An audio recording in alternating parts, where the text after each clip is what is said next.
Today, we are going to learn how to get real-time stock prices in Google Sheets using Google Finance function. As you can see, we have a column for tickers, which will help us retrieve live stock prices using Google Finance. In column B, we have listed the company names. To fetch company names, we will use the Google Finance function. We will start by entering is equals to Google Finance and then select the company ticker from cell A2. Next, we will add a comma and enclose name in double quotes since we want to retrieve the company name. For convenience, we will refer to cell B1, which contains the attribute. Let's log the number by placing a $sign in front of the row number.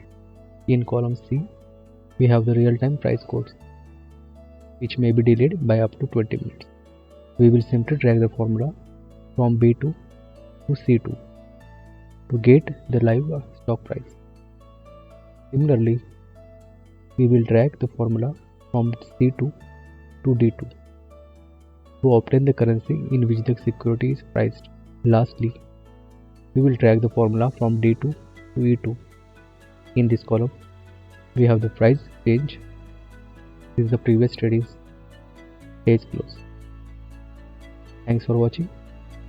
Don't forget to subscribe to our channel for more spreadsheet tricks and tricks.